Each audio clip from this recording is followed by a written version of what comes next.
Welcome to the Foreign Correspondents Club of Japan. I'm Dan Sloan, president of this organization. Our guest today is leading a Japan-based startup, Sakana AI, which was founded in 2023 by former Google researchers and Mr. Ha. And it is backed by tech investors such as Nvidia, NEC, Fujitsu, and Japanese financiers, Dai-ichi Life, MUFJ, and 2 other mega banks.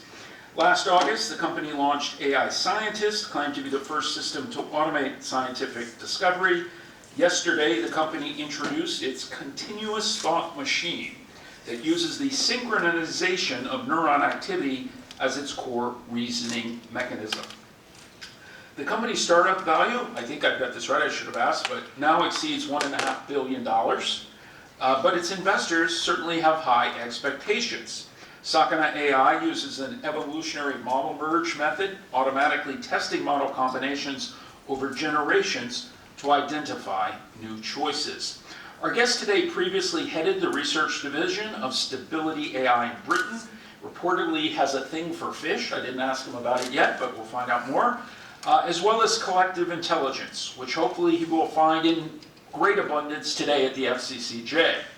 He attended Japan's Sushi Tech last week and is working with other startups on issues such as open models and open access, as well as how AI will play a part in aspects of globalization such as trade ahead. Earlier, he earned a Ph.D. from the University of Tokyo, also served as managing director at Goldman Sachs for fixed income trading in Japan. Earlier, in a Bloomberg video about 3 months ago, he called AI the mainframes of this generation, but that next generation models must be 1,000 times faster and more powerful. This will help to rapidly democratize public platforms using such tech prowess. With no further ado, our guest today, Sakana AI CEO, David Ha. Thanks for the lovely introduction, Dan, and I'm really honored to be invited to give a talk at FCC. I've never been here before, and I don't really have much of an agenda. I was invited to come here, so I prepared a quick 20-minute slide to introduce our company, the current state of what we're doing, and our thoughts about AI, and maybe we can open up for questions later on. So the talk today is called Navigating Japan's AI Landscape. So this is our company's name is Sakana AI. It means fish in Japan. So it's I found this domain name around 2 years ago and registered it for maybe Nissan yen. So we captured this name and we made a logo around it. The idea is we wanted to do things a little bit differently from the herd, and we like using ideas like a collective intelligence. What I think is intelligence is not just like one big organism or one big machine, many small intelligences working together. So that became our logo.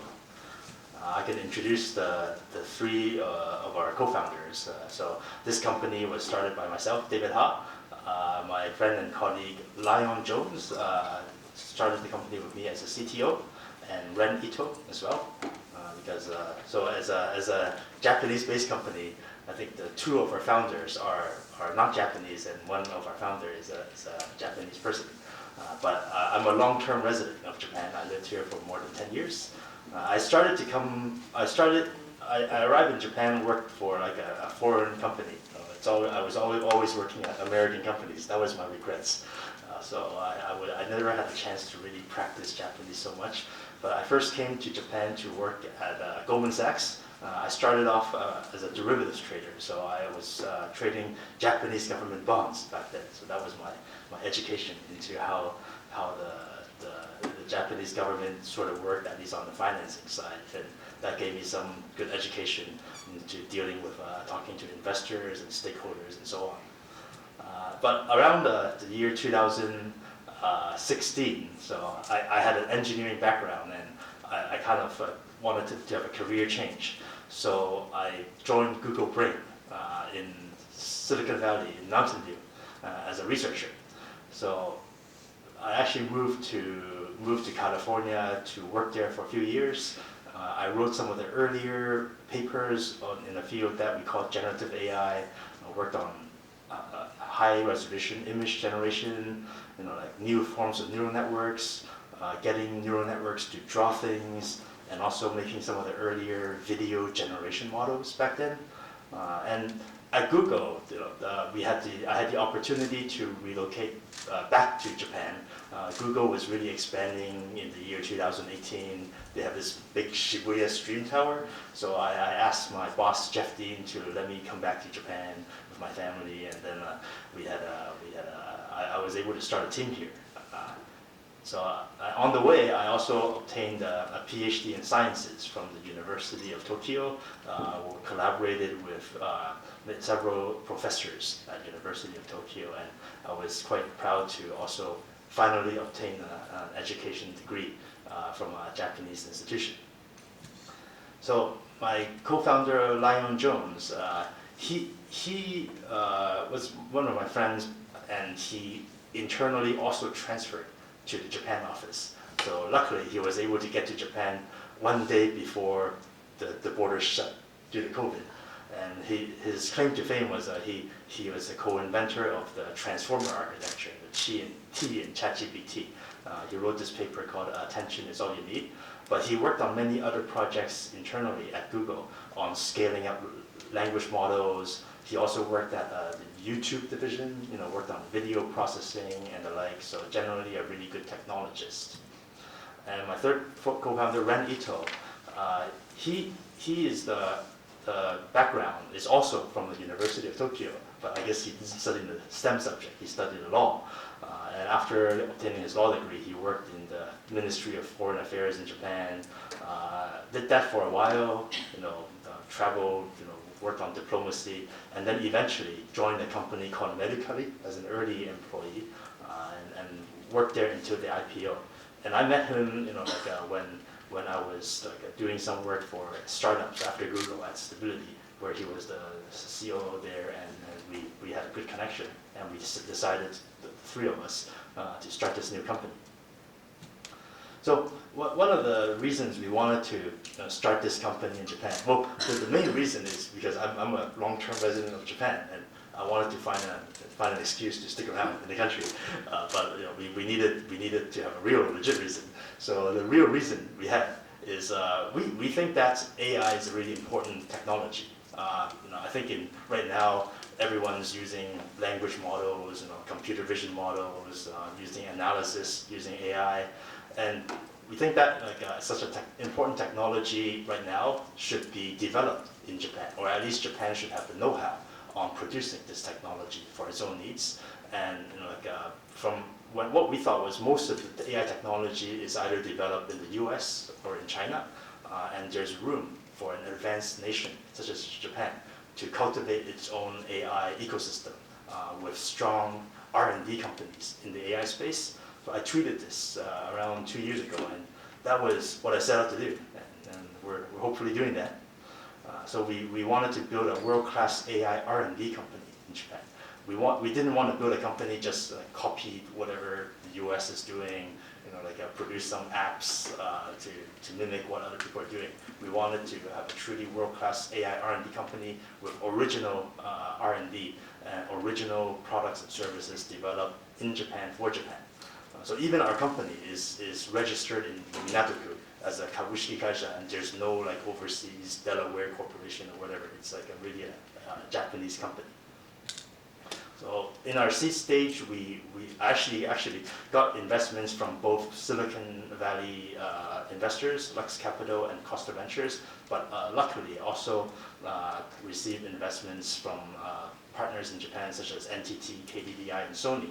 So we started building in Japan, and within a year after the R&D, which I'll talk about later, we're fortunate enough to also get Nvidia as a partner and a strategic investor into our company with NEA and other top Silicon Valley VC. So from there, we were able to secure the backing of several large Japanese corporations as strategic investors.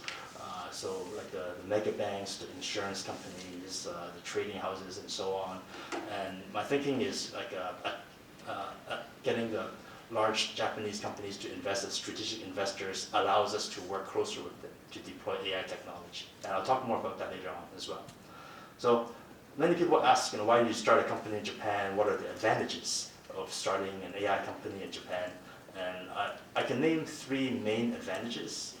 As I mentioned earlier, we identified a country company fit. So people talk about product market fit, and we think that there's room for a leading AI R&D company in Japan, and that was one of our hypotheses. And it turns out to be kind of true. We were able to develop great R&D and also build a brand within the first year in Japan. We're lucky enough to be featured on the NHK, Asahi Shimbun, and Nikkei Forum, and also the WBS. So that really helped create a national brand for the AI company. Second reason is we received support from the Japanese government. They were quite generous in a program called the GENIAC, which was organized by METI. And they were offering basically free components for startups because GPUs are quite expensive to run experiments. And we applied for this grant, and we received like 256 H100 Nvidia GPUs for a few months to do our initial research. So that was really generous of this METI-run project called GENIAC. We actually won that award. So with our R&D with the Neto GENIAC, we received the innovation award there. And the last reason I can say is being in Japan, we can really attract the best global talents. I think, as we all know, Japan is a top tourist destination. People like to visit the country, and I'm sure many people would like the chance to live here. And if they can work at a great company doing innovative work, then they would. So we attract many of the top Ph.D. students from all over the world applying to become researchers at Sakana AI. If you look, as of date, we have around more than 2,000 job applicants. Usually people just apply on the Google Forms on our careers website. And around 1/3 of the job applicants are based in Japan. They could be Japanese, or they could be people like me living in Japan. And we also have many people applying from the US, and those folks could either be Americans, or some of them are actually Japanese people who studied abroad and willing to just seeing this as a chance to come back. So we see a good mix and diverse applications. So these three reasons really help our company grow. And I will quickly just want to talk about this current state of the company. Our company is known for an R&D company. You mentioned many of our research work, so I can talk about it. But our company also is a for-profit company, and we need to make money to keep the lights on. So I will also talk about our go-to-market efforts as well. So for our R&D theme, unlike many Silicon Valley companies, where the general model is to raise funds and then devote most of those funds into computing machinery, like the GPUs or TPUs to train the next large model. I think that's extremely capital intensive. Our R&D strategically is to take a more balanced approach. Rather than spending huge sums of money on compute, we want to invest in innovation to make things work more efficiently. So some of my earlier works I did with my collaborator and now colleague Eugene Tang is looking at inspiration from natural systems. Right now we're building these large LLMs, like large engineering projects, large bridges, but like in natural systems or even our own intelligence is a lot more agile, flexible, and adaptive. Just like how the image of the ants making a bridge. It might not be strong as a normal bridge, but it's a lot more efficient and agile. And those are the kind of the foundation that we want to build our R&D. This is actually a slide from my original pitch deck from 2023. We were pitching about making the idea of having small AI models produce better AI models, something like an AI that produces AI. And this is a really ugly slide from my 2023 pitch deck.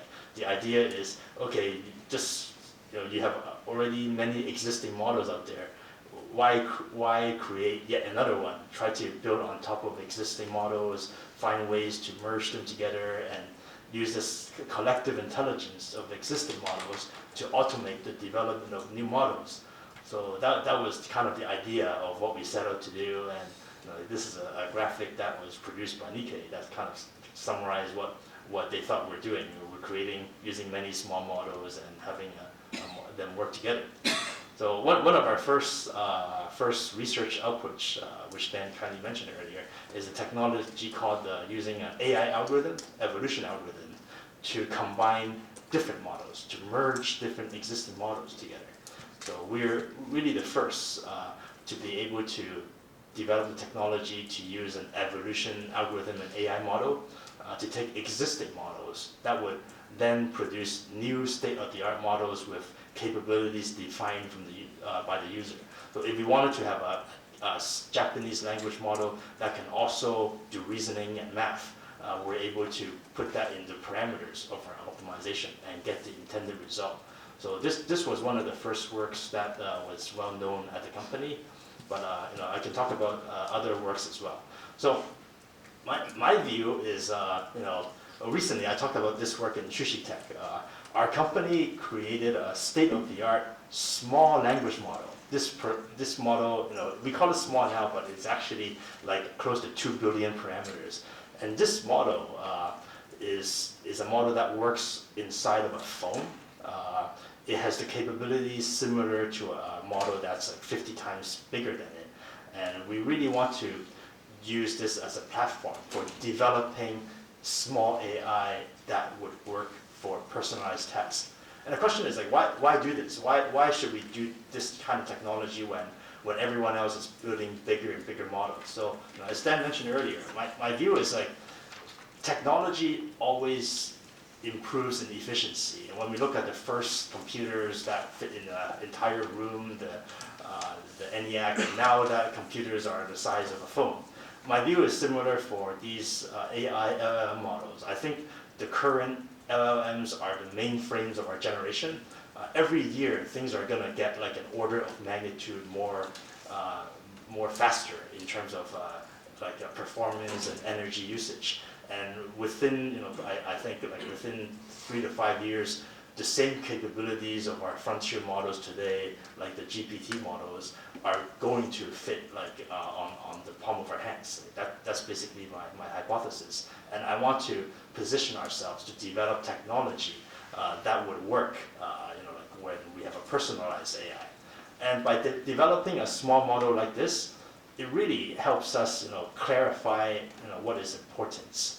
I think, if many of us start using AI every day, we may want to tell our language models our most intimate secrets that we won't even tell our closest friends.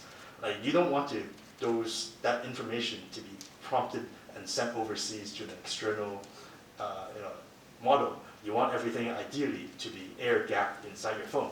So we wanted this model to run completely locally on device without sending any API calls, because it's so small that and capable, it can actually run agentic tasks. It can use the customized data inside the phone, the private data, to perform tasks within the phone. So we want to develop those kind of technologies as well. Also useful for developing like the characters for online, like offline games as well. So this is one of our small models that we released called Tiny Swallow. Another kind of fun project we released, which is related to Japan, is we created an Edo period chatbot. So this chatbot is called Kalamaru, and is trained by my collaborator Tarin Kanuwa, who actually has a Ph.D. in the pre-modern Japanese literature and became a machine learning scientist. It was a really fun project done in collaboration with the National Museum of Japanese History and the National Institute of Japanese Literature, where they provided us with really high quality data to train this model. The original intention is to actually, we're helping them transcribe many of these books into their archive, which has not been digitized. And we noticed that with the aid of an LLM, you can actually have a higher accuracy when performing those transcriptions. So we wanted to develop a language model that can handle pre-modern Japanese data. But what we found in the process of training this is it's actually a really fun chatbot to use. Like if you chat with it, it speaks like a samurai. So we thought, okay, why don't we release this also as a chatbot. And it was a fun project that trained on a few thousand books from the 17th and 19th century, and people can play around with it. And the last project and the R&D that I want to talk about is something called the AI Scientist. We released the first version of it last year. That became quite popular all over the world. It was also featured in Nature magazine. It's the first system that uses an agentic technology that sits on top of several different LLMs for producing new scientific ideas. As we know, the LLMs today, they can hallucinate, they can come up with stuff. Some stuff might not be true, but some stuff could be true. But I think the idea of hallucination is a bug, but also a feature. If we ask these LLMs to come up with scientific hypotheses, and we're able to test them, we're able to actually automate part of the scientific process in discovery. And that's what we did. We set about creating a system of agents to produce new scientific ideas. We're able to produce entire papers on its own. And recently, our system, the version 2 of our system, produced a paper that went through an actual human scientific review process at a top AI conference called iClear, one of the workshop tracks, and got accepted at one of the workshop tracks. So that was quite an accomplishment for our company. I'll quickly talk about, that's the R&D part. I'll quickly talk about what our company does to earn revenue and make money. So our company, rather than being a consumer-facing company, rather than making apps for millions of customers, we really focus on the enterprise and the public sector. In particular, in the private sector, in the enterprise side, we're really focusing on working with a small number of Japanese companies, many of whom are investors, to deliver AI solutions for improving the efficiencies of workflows. I think in Japan there's also like labor shortages where we're facing, we either have more immigrants than Japan or have more new grads, but in general, I think there's a push for workflows or I would say the productivity to increase. And I think like AI or in technology in general can and should be used to increase the productivity of companies, in particular in Japan, so that they can have a higher advantage globally. So I cannot really announce much about the specifics of our engagement with the enterprise, but we are working with many enterprise customers to deliver agentic AI solutions to help improve workflows. So that's the first step on the private sector enterprise side.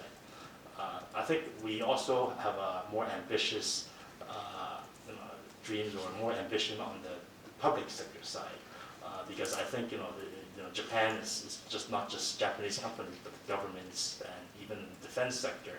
And what I know is like now in the era, now we're entering a phase of deglobalization, especially this year with the new U.S. administration. I think that it's also going to accelerate the trend. And Japan is a leading democracy in Asia, but it is facing many adversaries around its neighbors, and it needs to upgrade its infrastructure, defense capabilities, and so on. And I think we also make efforts to engage with the government in Japan to also work towards projects such as defense related projects in Japan. So earlier this year, just 2 months ago, our company participated in a high-profile defense tech competition that was co-organized by the Department of Defense in the US in conjunction with the Ministry of Defense in Japan, the ATLA. And we received one of the awards at this defense competition. This competition, I found it very interesting. Around 60 companies participated in it, but most of those companies are foreign companies. They're based in the US, UK, Canada, and there are a few companies based in Japan, but I think compared to US, not many startups in Japan want to work in the defense side in the governments, and I think I also see that as an opportunity for our company to engage with the governments on developing defense-related solutions using AI. And personally, I think in Japan, like defense is defense. So I'm actually morally aligned to work on the defense sector in Japan. I talk about quickly about what we propose. There's 2 tracks on this award. There's a track about biosecurity. What we develop is an agent-based model, to predict the spread of a virus like COVID, should there be another bio attack from an adversary. And we show that by using these LLM-controlled agents at scale, it achieves higher accuracy in producing the spread of viruses in Tokyo compared to previous methods that were used. We also participated in a disinformation track because the government in general is this is a big problem for cyber attacks. People spreading fake information, especially from fake images online on social media. So we propose a system that really tailors detection algorithm, state-of-the-art algorithm on training on particular types of image that are of concern, for cyber attacks. In Japan, in particular, the concern is images of fake natural disasters, because Japan is a country of many earthquakes. They have a tsunami, also the volcano, and so on. So they don't want many fake images on Twitter that pop up, and also for propaganda from other governments. So we develop a state-of-the-art system to be able to predict and identify fake images that were generated using an AI algorithm and distinguish them from real photographs. And we're also presenting this at an organization, at a meeting organized by METI when the NATO General Secretary Mark Rutte came to visit Japan, and we're able to luckily meet him with 8 other startups to present our solutions. So that's just to give a flavor about our co-founders and why we started this company, some of our R&D, and to convey our go-to-market strategy on both the enterprise and the public sector. So sorry if that went a bit over time. That was absolutely fine, David. Thank you. In earlier remarks before we began, he mentioned that there's intent or hope that you'll be bringing something to market this year, and I'm sure you'll talk more about that during the course of the next 30 minutes. In my introduction, I should have said that we are live streaming this event, and it will be archived as well on our YouTube channel. Some of the questions from Working Press have already come in from people who are watching online. However, we're going to open the floor now to our Working Press. As always, please identify yourself, your organization.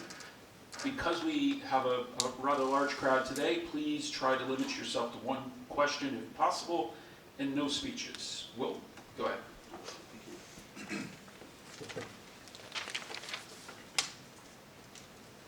Hi, thanks for coming today. My name's Will Fee. I'm the lead writer of the Good series, which looks at digital innovations in Japan, and I'm a contributing writer for Nikkei Asia on digital issues. The valuation of 1.5 billion, you were the fastest company in Japanese history to reach unicorn status. Obviously, there's quite a big discussion globally if the AI industry is in a bubble at the moment. I was wondering if you could share your thoughts on how helpful these kind of huge valuations across the industry are for founders looking to develop commercializable products. Thank you. That's a good question. I mean, you're talking about the Series A, valuation, and I think what happened when we set out to raise our seed round, we developed the core technologies, to show that we're capable of developing, the new types of approaches for AI. And when it comes to the Series A, last year, luckily, it was a competitive market for VCs. So it was not us setting the valuation. We were like, okay, we're open to receive valuations, and it's a competitive bidding from the venture capitalists, and we're very fortunate enough to be able to get a valuation that works on a unicorn scale. But to me, honestly speaking, this valuation is not real. It's a funny money. What's real is the funds that we raise, and we want to make a company that makes best use of those funds to attract the best talents, to build the best R&D. And I think the question is, what's the best use of those funds? Forget about the valuation. Maybe some companies that are also unicorn may have raised hundreds of millions. And I think I made this point earlier in my talk. many companies, especially in the AI industry, because they raise such large funds, they may deploy those funds to train the next generation of models. And I think that may push the state of the art for the technology. But my observation is many of those models go out of date. Like after 3 to 6 months, they're like the fastest depreciating assets in human history. So I would prefer to spend my funds, with more strategically. And I think, you asked the questions whether this is healthy or not. I think it depends on how we approach it.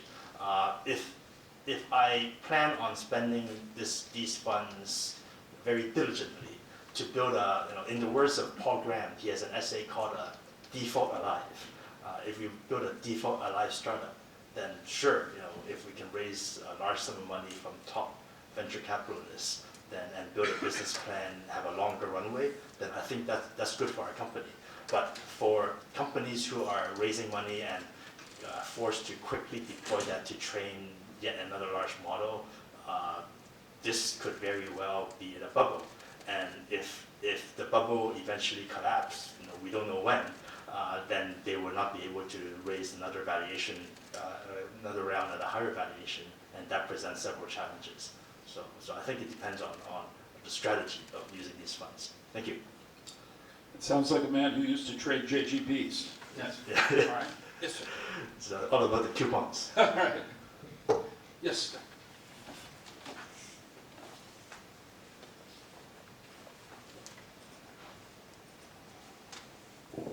Yeah, hi, I'm Doug Montgomery with Global Connects Media. So you said something very interesting at the beginning. You chose to be in Japan, right? You could have been anywhere, but you chose to be here. What are the limitations of starting your company in Japan and going after this kind of hole in the Japanese market that you mentioned that you saw? What are the limitations, the downside? Oh, cool. Yeah, I mean, it's a good, I guess, choice to come here. But actually, the story is I was recruited by Goldman Sachs to join them. And back then, the head office of Goldman in Asia, the APAC office, was in Tokyo, in Roppongi Hills. So I thought, sure, let's just go to Japan. I thought I would only stay for 2 years, but here I am, more than 10 years in Japan. But I would choose to come to this country as well. And in terms of starting the company here, because I lived here for a while, even though my Japanese is not like fluent, I did pass the N2, the JLPT.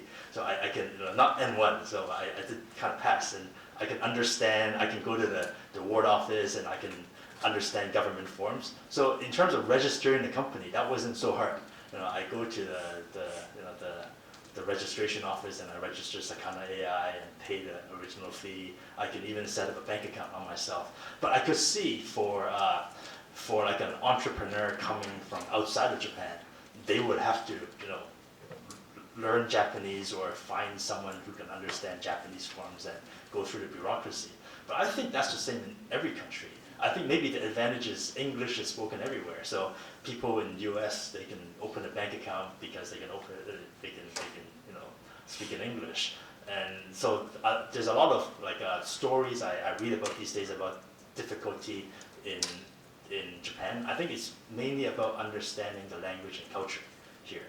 And I think the working with Japanese companies is also a challenge because just like many companies in the U.S., the large companies, there's always due to their size more bureaucracy compared to startups. So it is a challenge to gain the trust of partners who are large Japanese companies. But at the same time, it's not. Once we do gain that trust, there is a competitive advantage we have as well. So I think it's a different type of challenge, especially in the enterprise market. I mean more like talent and money and those kind of things. Like again, if you're in Silicon Valley, in theory you have access to talent. Of course, salaries are higher. You have access to capital. What about Japan? Yeah. Are there any limitations? Yeah, that's a question. Yeah. I mean, I can talk about our company, and I think what we're experiencing is because we're in a very blessed position, might be very different than what other companies are facing here. Because we built the brand for the company, we actually have oversupply of job applicants to our company. If you think about it, say if we want to hire top AI talents, and most of these are Ph.D. students from top schools globally, I would say that maybe you can roughly on the back of the envelope, probably 20 to 30% of them wouldn't mind having a career in Asia in general, right? Like, I mean, you go to a conference and there's many Asian researchers, so at least 30%, say, of the top AI graduates will be looking for a job in Asia, outside of Silicon Valley. And when people are looking for a job in Asia, the top cities are, maybe Singapore, Seoul, perhaps Hong Kong back in the day, Taiwan, Beijing, Shanghai, and Tokyo. And if someone's willing to work in Seoul or Beijing or Hong Kong, they'll probably be fine working in Tokyo as well. And when those graduates apply for a job here, and they look at the cities, and we're on the map, so we get the flow of the talents who is willing to relocate to Asia, and they'll probably apply for a job in Tokyo, and if they want to apply the job to work in Tokyo, they'll probably go to our website to apply to work at Sakana AI. But I think maybe for other companies, they may not be blessed with the branding, but that was our strategy as well, is to build a good brand so that we can attract the talents to go to our Google Forms and upload their resume and so on. Our next question, I'll come to those in the room. Just from our online audience, Rotaro Sato from the Nikkei Asia, his question is, what is your definition of AGI, artificial general intelligence, and what is the current technological challenges to achieving? What are? Yeah, I think the term AGI is really popular especially in the West. I think that there's a mindset that's there's this all-powerful machine that will the prevailing definition is the machine that can perform most tasks deemed economically viable that a human can do.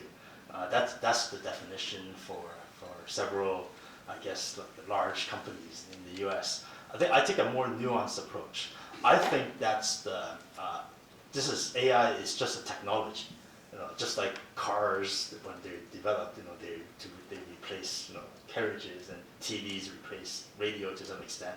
And I think that's our kids growing up would just take it for granted that you can chat with a computer and get answers, and you can ask it to draw something and it gets done. So ultimately, the intelligence that emerges from this new technology will be a combination of how humans use AI. I think it's not going to be AI dominating with some grand general intelligence and replacing all of humanity. The top intelligence will be the combination of how humans use AI, and I think that's just going to increase productivity in the future. So I would say that just like another example is the top Go playing intelligence right now is a combination of a Go playing algorithm and a human. And I don't see why that won't be the case for any other task, where it will be a combination of our own human intelligence with a tool on a computer that uses an AI algorithm. So I wouldn't say that there's a AGI thing or not in my book. All right, thank you. Yes, you'll be next.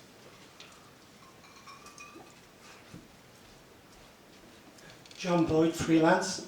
You mentioned from a whole series of large language models, you were taking some intelligence and then joining them together to make a specific app, I suppose. What were the challenges of a Japanese startup approaching those companies? Like fees were involved, I suppose. Did they question what you were going to do? And given that those language models are changing all the time, isn't that a problem for you if you're working on something and then suddenly a whole new generation comes out? Doesn't that put you behind? Thanks. That's a really good question. So, with regards to one of our earlier papers called Evolutionary Model Merge, the key idea is rather than train models from scratch, you would use existing models and find the optimal way to combine different parts of them to develop a new model for a specific application. Now, this particular research output is an academic paper, so it's not like a product we made. And so therefore, most of the ingredients of the existing models are existing open source models out there. So we use existing open source model, and we showed that it's possible to combine different open source models to produce a new type of model. But when we're talking about commercial applications of this technology, as you mentioned, rightly mentioned, it's not as clear cut. Like models advance all the time. Some of these models are not open source and they're commercial. And if you want to apply this technology to different models and with a commercial license, then we will need to negotiate with the producers of that model to have some sort of sharing agreements in order to do that. So what we produce, what we publicize is an academic paper to show that this is possible. But of course, if we want to commercialize it, there will be the nuances of commercialization. Yes, ma'am.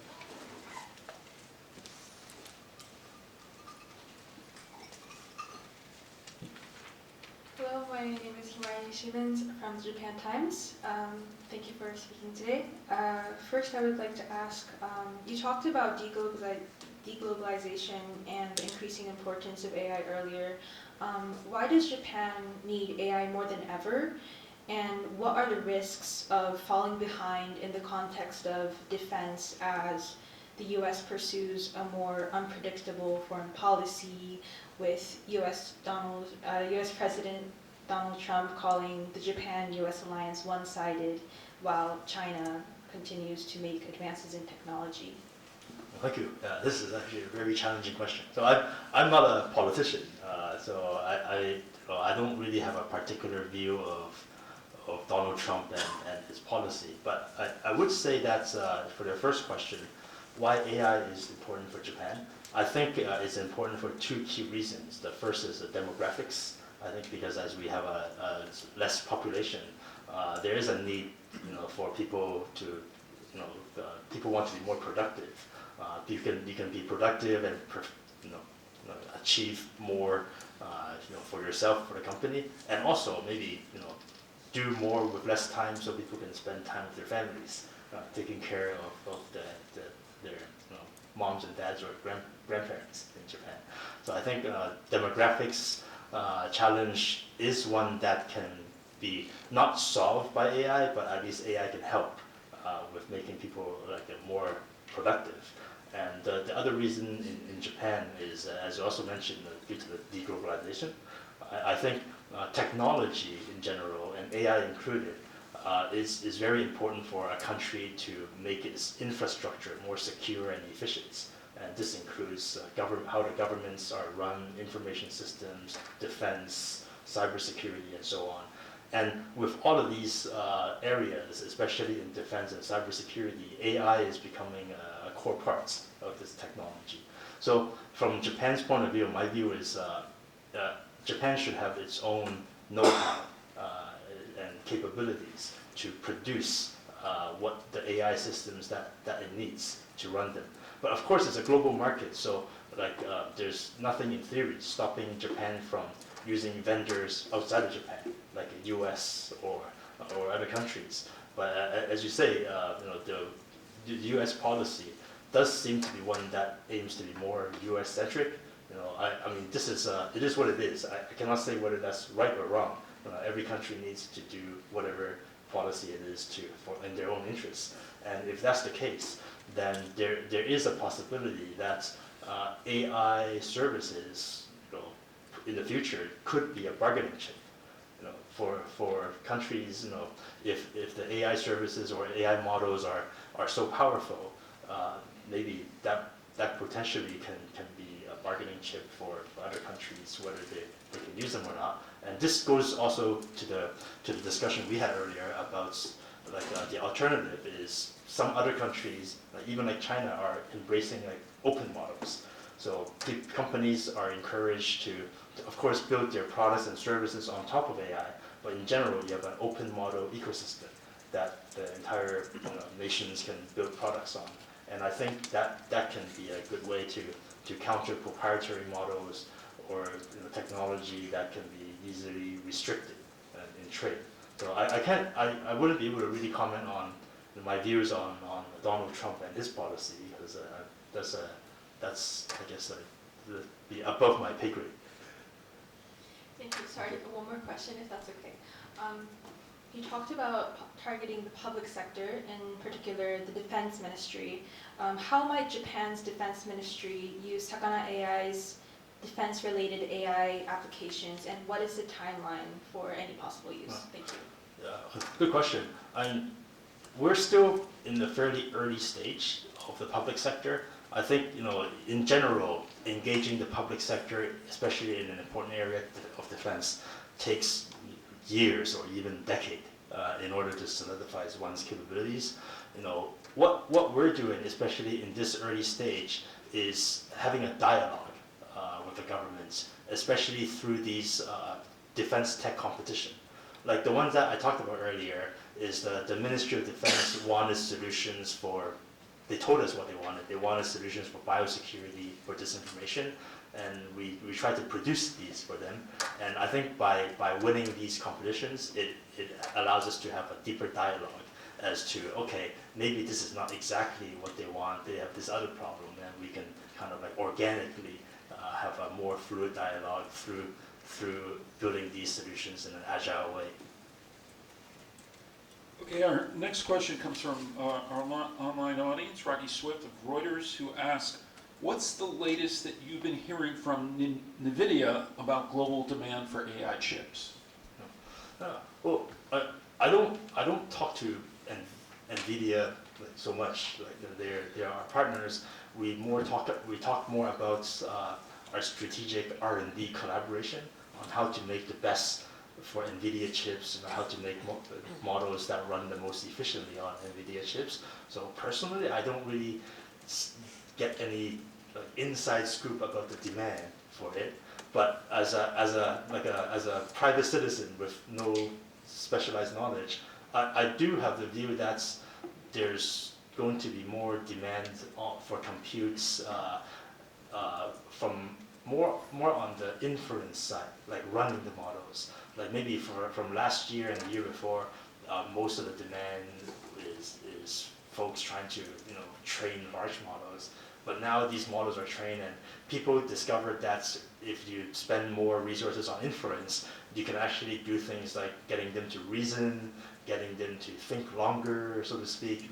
So I think there's going to be more demand on hardware on the inference side for running the models compared to the training side going forward. Okay. Yes, George.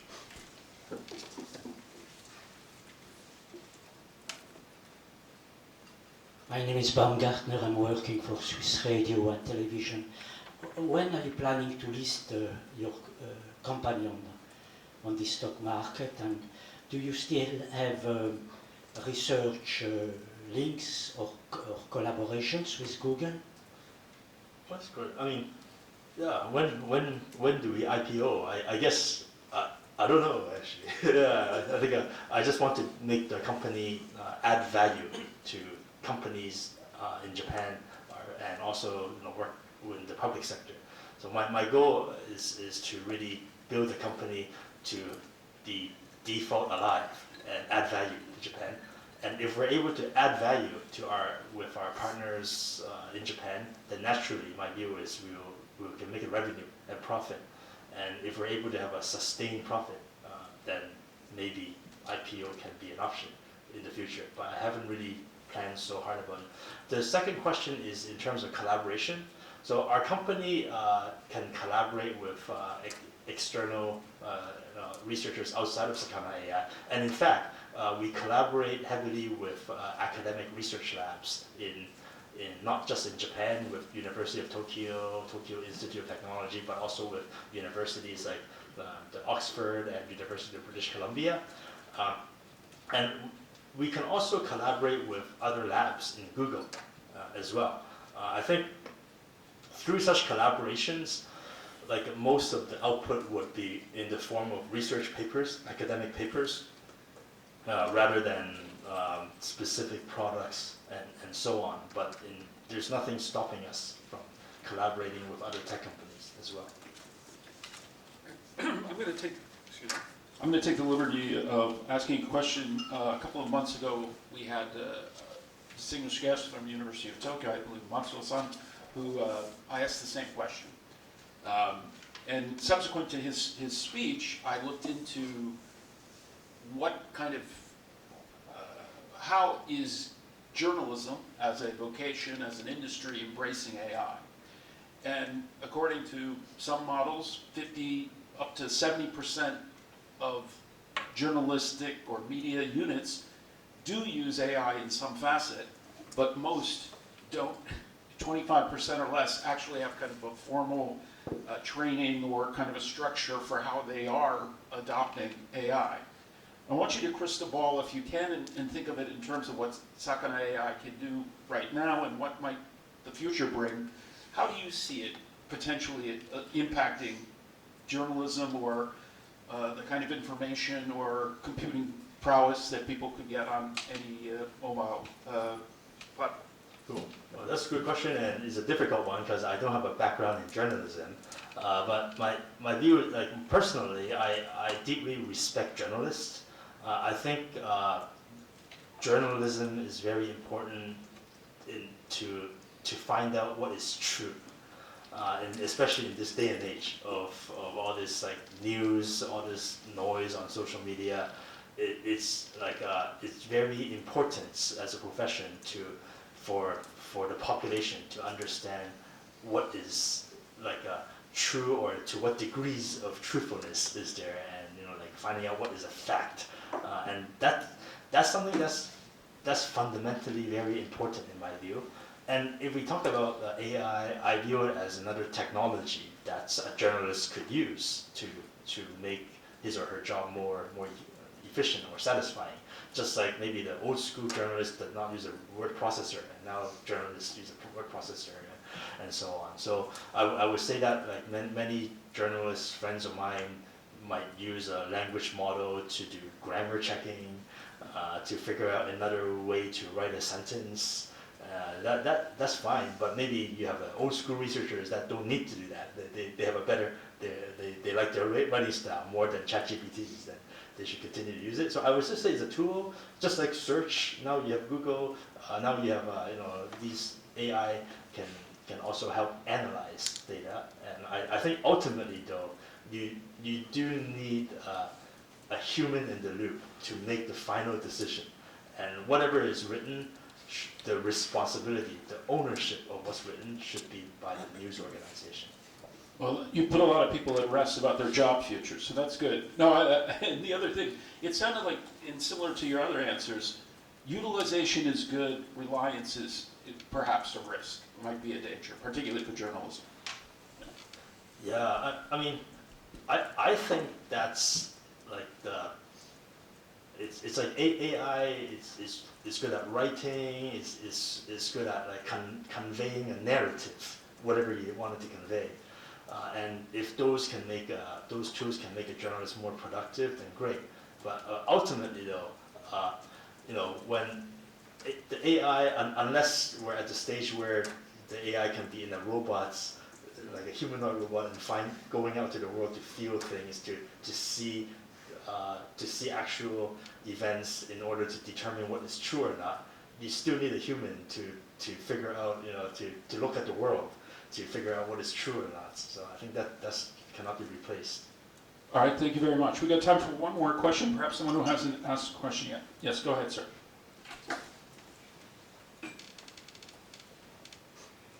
Thank you. My name is Takuya Nishimura, freelance journalist. Japan shares no border with other countries on the land. I believe the biggest enemy for Japan is natural disaster. So how do you think the AI can work for preventing the natural disaster called Nankai Trough, great earthquake? Thank you. Well, thank you. Actually,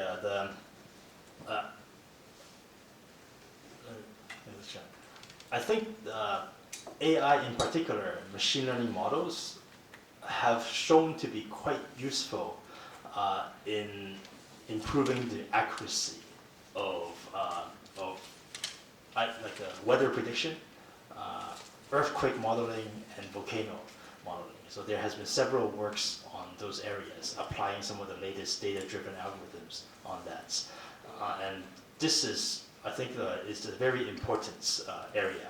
In fact, someone actually used the AI scientist that we released recently. There's an academic, there's a gentleman who was at Aoyama Gakuen University, and they used the AI scientist to develop a new algorithm to more accurately model the occurrence of an earthquake. And so this is actually something that was surprising to me, that somehow the AI scientist package is able to increase the accuracy of existing data. But I think having data more readily available from university institutions and the governments with regards to weather, like an earthquake or like natural disasters, would also encourage the academic community and the research community to develop better solutions for these. And I think I'm quite hopeful that the progress will continue on this front. You can prevent the damage. Yeah. Well, I think at the first stage, prediction is going to be the easiest for machine learning models. If we're able to predict the occurrence of a volcano eruption or earthquake or even a tsunami, like 1 or 2 days before it actually happened, that would allow people to flee or to evacuate. More importantly, and of course, for disaster recovery, that's another problem. This, in general, technology should be able to help. But I think the main application, the easiest one, would be the detection, in my view. Okay, we're coming up on time right now. David, we want to thank you very much for your time and comments today. As we do with all of our guest speakers, we are offering you a 1-year honorary membership. Now that you are deeply embedded in the Tokyo community, we hope you come to the club and utilize this and lead this organization, nearly 80 years old, to greater AI sophistication in everything we do. So thank you very much. Thanks for having me, Dan. I'm definitely going to come by a lot.